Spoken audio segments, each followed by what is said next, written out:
ठीक आहे.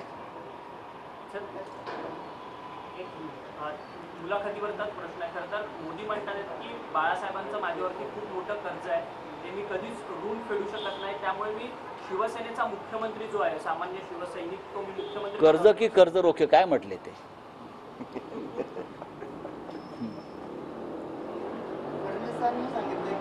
कर्ज आहे असं म्हणतात ना, ज्याच्यावर कर्ज आहे, ज्याच्यावर उपकार आहे, तो बाळासाहेबांनी निर्माण केलेली संस्था अशा प्रकारे डुबवण्याचा प्रयत्न करणार नाहीत. भले राजकीय मतभेद झाले असतील काय.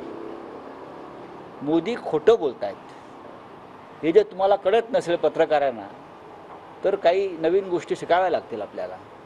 मोदी असं देखील म्हणतात की म्हणजे मोदी असंही खोटं बोलतायत. बोला पुढे काय. मोदी असं म्हणतात की जो सिम्पथी वेव्ह आहे तो खरं तर भाजपच्या बाजूने आहे. उद्धव ठाकरे हे नुसते बाळासाहेबांचे विचार घेऊन पुढे जात नाही, असं त्यांचं म्हणणं आहे. मग मोदी घेऊन चालले आहेत का बाळासाहेबांचे विचार घेऊन पुढे? मोदी घेऊन चाललेत.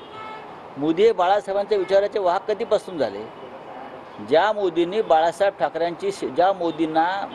ठाकरेंची शिवसेना फोडताना, माणसं विकत घेताना, बेईमानांच्या हाती शिवसेना सोपवताना थोडीही मनाला वेदना झाली नाही, त्यांनी बाळासाहेब ठाकरेंचं आणि शिवसेनेचं नाव घेऊ नये.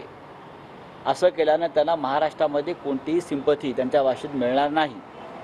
मोदी हा महाराष्ट्रासाठी बंद पडलेला धडा आहे, बंद पडलेली फाईल आहे. Chapter close. महाराष्ट्रात मोदींची फाईल बंद झाली आहे. काय करणार मोदी? मला तुरुंगात टाकतील ना, टाका म्हणा, टाका ना. दुसरं काय तुम्ही करू शकता? 4 जून नंतर बघू म्हणावं. प्रकाश आंबेडकरांची 2 दिवसांमध्ये सभा होते, आपण पुढे इथे बघा, मी असं म्हणालो आपल्याला की भारतीय जनता पक्षाचे इथे 2 उमेदवार उभे आहेत. भारतीय जनता पक्षाचे 2 उमेदवार उभे असल्यामुळे एका बाजूला एका पक्षाचा प्रचार स्वतः भारतीय जनता पक्ष करत आहे आणि दुसऱ्या बाजूला काही प्रचारक जर नेमले असतील दुसऱ्या उमेदवारासाठी तर तो त्यांचा प्रश्न आहे. पण भारतीय जनता पक्षाच्या 2 उमेदवारांचा पराभव शिवसेनेचे उमेदवार म्हणजे महाविकास आघाडीचे उमेदवार चंद्रहार पाटील करतील. परंतु तुमचा उमेदवार उभा असताना कुठेतरी प्रकाश आंबेडकर येऊन अपक्ष उमेदवारांचा प्रचार इथे करतात सातत्याने. प्रकाश आंबेडकर काय आमच्या महाविकास आघाडीत नाही आहेत ना? हा प्रश्न तुम्ही कसा काय विचारता? प्रकाश आंबेडकर स्वतंत्रपणे निवडणूक लढत आहेत. त्यांना अधिकार आहे कोणाचा प्रचार करावा आणि नाही करावा.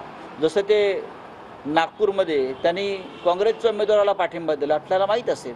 पण संविधान वाचवण्याची लढाई कुठेतरी लढतात असं. संविधान नक्की कोण वाचवत आहे हे येणारा काळ ठरवेल.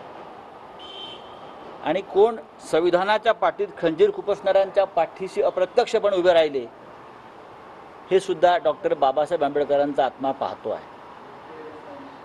काल सकाळी कोल्हापुरात बोलले की सांगलीची उमेदवारी देखील आम्हाला टीव्हीवर असते आली नंतर कळू शकते. असे अनेक उमेदवार आम्हाला पण टीव्हीवर कळतात. महाराष्ट्रात 48 जागांचा उमेदवारीबाबत अनेकदा माध्यमातून कळत असतं. आता आजच काहीतरी मी टीव्हीला एक उमेदवाराचं आपण पाहिलं की यांची उमेदवारी जाहीर झाली. होऊ शकतं ना, उमेदवार या माध्यमांतूनच जाहीर केल्या जातात ना.